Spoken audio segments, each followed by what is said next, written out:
Hello everybody, welcome to Chat with Matt. Today I want to talk to you about sin. Sin is the one thing in our life that separates us from God. It's the thing that keeps us from achieving that total union of love with our Creator. It's the thing that we weren't meant to have. We weren't designed to have sin in our life. We were designed to be perfect in communion with the love of God, but because of sin we do not have that luxury. Today I want to read one verse from Psalm chapter 51.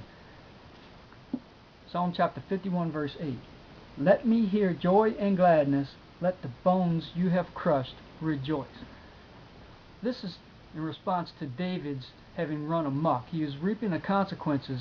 See, he had just committed adultery and murder, just done some horrific things, and now he's reaping the consequences, and he's in misery. He's separated from God. He don't know what to do, and he's just crying out for mercy from his God, from the love of God.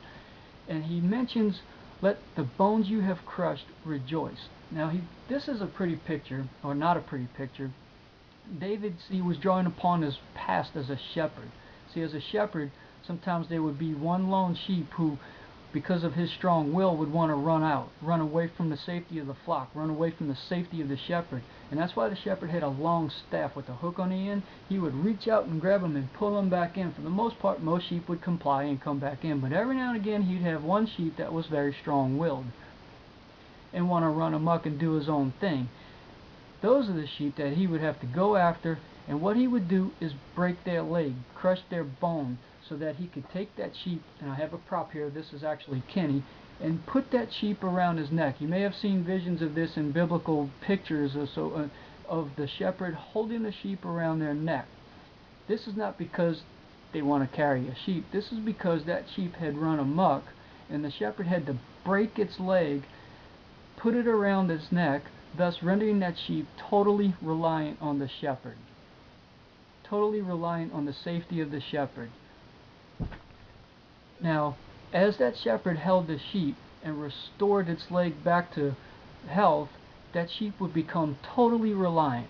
That sheep would come to know the shepherd's voice, would come to know the shepherd's mannerism, would come to know the shepherd's love for him, and want to be part of that shepherd, so that when its leg was finally restored, the shepherd could set him down, and that sheep would never leave the side, the protection, the love and safety of the shepherd. And that's how it is with God. As we want to continuously run amok, some of us God has to pull in with the staff, and it's kind of easy. He gets you back in line. But some of us are just so strong-willed and hard-headed that God eventually breaks us down. He breaks us down, and then He can begin to restore us. So it's a lot of times when we are facing difficulty and we don't understand why, we can look to God and understand that He is working in our lives, even in the adversity. If you have death of a loved one, or broken families, or financial distress, all these things play a role in that. As believers in Jesus Christ, He will allow you to become broken down so that He can then restore you, so that you become totally reliant on Him, which is the design, that we can be less and less of sin and more of Christ and His love. And that's the whole message of today, that when you don't understand some of these things and why they're happening, know that God is in control, and He is working in your life, and He's allowing you to work through some of these things that you can enjoy the total victory in His love. Amen. Thank you for tuning in. Chat with Matt. Bye-bye.